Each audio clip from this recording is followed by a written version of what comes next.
Yo, what's up guys? Panibagong araw, panibagong moment na naman. At ngayong araw ay kasama ko si Jakey. Ang tagal ko din hindi nakasama tong batang to. Medyo mahaba-haba yung moment namin ngayong araw sapagkat malayo-layo yung lalakbayin namin. Pero bago kami maglakbay ay magpapalaba muna si Puloy-Doy. Sapagkat wala na akong masuot na brief. Charot! Suki na talaga ako dito ni ate kasi yung mga damit kong amoy kahoy na papabango niya. LRT ka pala yung gagamitin namin sa paglalakbay. Kaya bumili na agad ako dito ng ticket at nagulat ako. Akala ko biskwit yung binigay sa akin. Charot!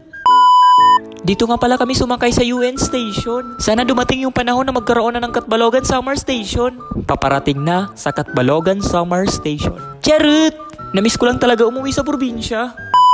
At pagbaba namin ni Jakey ng Dr. Santos Station, kitang-kita na agad ang SM Sukat. Diyan nga pala yung bagong bukas na laruan. At habang naglalakad kami ay may nakita akong nagbebenta ng paborito ni Puloy-Doy. Walang iba kundi ang pakwan. Kaya hindi na ako nagpatumpik-tumpik pa, bumili na agad ako. Isa talaga to sa mga paborito ni Puloy-Doy. Sapagkat isa to sa nagpapalakas ng kanyang kapangyarihan. Charot! At nakarating na nga kami sa laruan. Nasa 3rd floor pala ito. Pagkarating namin, si Gray agad yung una kong nakita dito.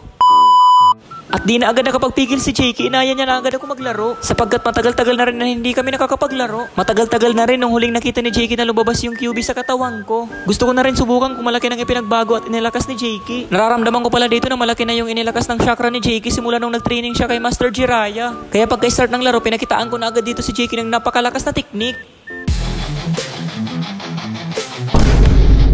At hindi ko na malayang ginamitan rin ako ni Jakey ng ninjutsu.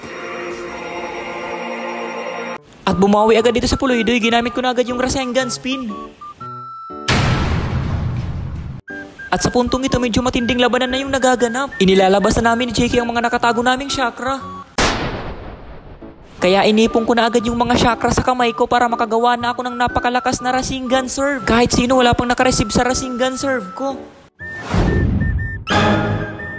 Nagulat dito si Jakey sa sobrang lakas ng naramdaman niyang chakra. Hanggang lumapit na rin si Coach Mike sapagkat naramdaman niya rin ang napakalakas na chakra. Tinanong niya ako dito kung paano ko daw yung ginawa. Kaya hindi ko na agad pinatagal ang laban sapagkat naubusan ako ng chakra, ibinuhos ko na ang lahat. Lumakas na nga si Jakey ngunit hindi niya pa rin napapantayan ang lakas ni Puloy-Doy. Sinisisi niya pa yung raketa niya dito kaya napa-smile na lang si Puloy-Doy. Charot!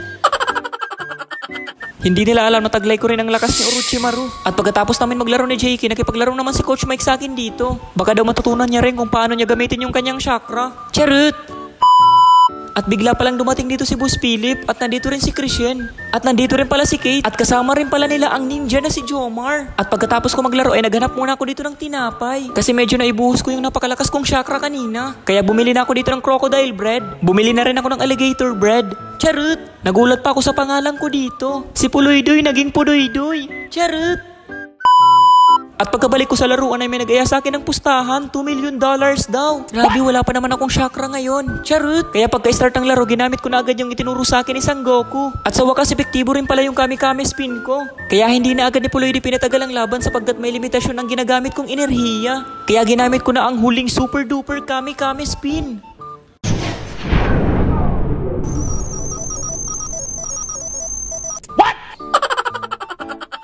At sa wakas, nagwagi si Puloy-Doy sa laban.